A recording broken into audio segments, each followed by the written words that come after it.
jumlah penduduk Sumatera Barat itu adalah 5.604.400. Hari ini kita berkunjung ke Dinas Kependudukan dan Pencatatan Sipil Provinsi Sumatera Barat. Nah, ini. Siapa bro penggawain bro? Bapak Besri Rahmat. Siap. Luar biasa. Nah, kita Alhamdulillah. Gimana Pak, sehat Pak? Alhamdulillah sehat walafiat. Berkat doa. Ya. Semangat. Yoi. Habis Memang olahraga kayak Pak? Habis olahraga Pak? Ya? Secara rutin olahraga. Wah luar biasa. Masih hobi nyanyi Pak? Masih. Masih hobi nyanyi. Nah, gimana bro? iya bro. Bro, beliau kan nih Kadis Kependudukan dan Pencatatan Sipil. Kita tes dulu bro. Yoi. Jumlah penduduk Sumatera Barat berapa Pak? Jumlah penduduk Sumatera Barat itu menurut hasil data konsolidasi bersih terakhir yang dirilis oleh jajaran Direktorat Jenderal Dukcapil, karena kita itu data kependudukan itu terpusat sudah satu sistem informasi administrasi kependudukan. Nah, jumlah penduduk Sumatera Barat itu adalah 5.604.457 jiwa. Mantap bro. Sampai ke digit terakhir. Iya.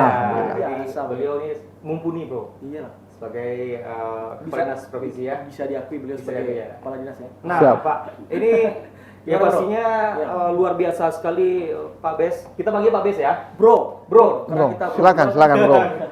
Biar semangat. Biar suka. Pak Bes. Oke, Pak Bes. Nah kemarin baru saja meraih predikat peringkat pertama di Provinsi Sumatera Barat sebagai OPD terinovasi. Benar. Itu Pak, mungkin bisa. Betul. Pak. Ya. Jadi dalam pengumuman lomba inovasi OPD se-Provinsi Sumatera Barat, kita itu dinyatakan sebagai OPD yang terbanyak meraih dan melakukan inovasi. Nah, kita punya 16 inovasi ya di OPD ini dan itu selalu terus bertambah dan berkembang, yang tujuannya adalah mempermudah, mempercepat, mengefisienkan, memutus rentang kendali yang terlalu panjang dalam rangka upaya-upaya pelayanan dokumen kependudukan bagi seluruh warga Sumatera Barat. Jadi bro, inovasinya dari dulu awalnya ribet bro. Iya. Kalau misalnya ngurus bro, ngurus KTP, Mungkin dulu pakai calo gitu. mungkin dulu konvensional Pak ya. Sekarang udah digital semua Pak ya. Digital semua. Selain dari penghargaan peringkat pertama, Ya. apalagi Pak?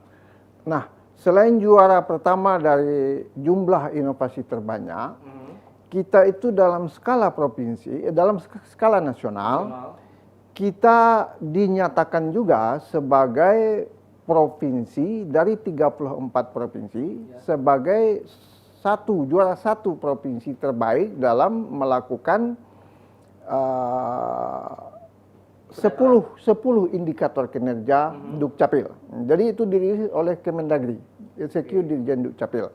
Jadi ada 10 indikator kinerja yang harus dilakukan, ditingkatkan oleh jajaran Dukcapil, diantaranya adalah perekaman. Jadi seluruh penduduk ini harus direkam, harus punya dokumen kependudukan.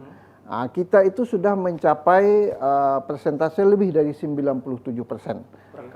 Perekaman data penduduk. Jadi setiap penduduk, termasuk ODGJ, termasuk lansia, termasuk disabilitas, komunitas-komunitas suku terpencil di Mentawai misalnya, di Damastraya, semuanya harus direkam biometriknya. Biometrik itu mata, sidik jari, kemudian ada tanda tangan, ada foto yang tercantum di dalam elemen data yang ada di KTP kita itu, ya.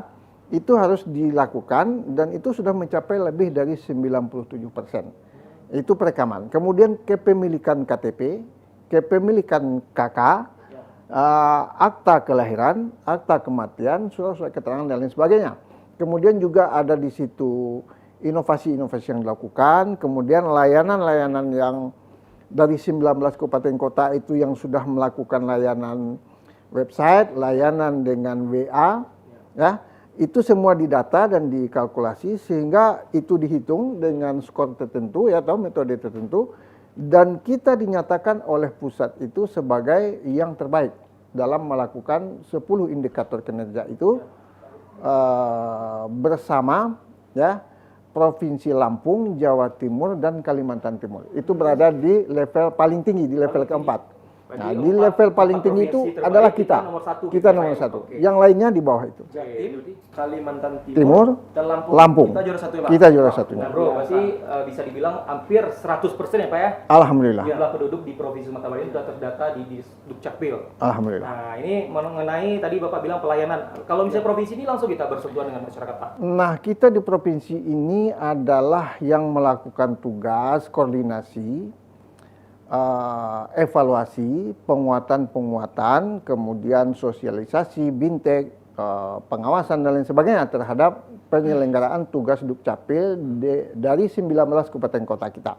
Nah, kita juga lakukan pelatihan-pelatihan, edukasi-edukasi, kunjungan-kunjungan lapangan, bagaimana mungkin ada permasalahan kendala yang dihadapi oleh pemerintah kabupaten kota, dalam hal ini jajaran Dukcapilnya dalam penyelenggaraan tugas administrasi kependudukan catatan sipil. Berarti kalau misalnya pelayanan langsung kepada masyarakat mungkin provinsi bersifatnya koordinasi ya Pak, koordinasi ya. Nah ini mungkin sebagai netizen bro, gimana bro? Kalau misalnya ada pelayanan dari dinas Dukcapil dari kota kabupaten mungkin yang melaksanakan proses-proses yang di luar dari SOP, misalnya ada keluhan-keluhan masyarakat, sejauh mana peran dari provinsi Pak untuk menangani hal tersebut? Nah kita selalu mengawasi ya, memonitor, kemudian kita juga punya aplikasi.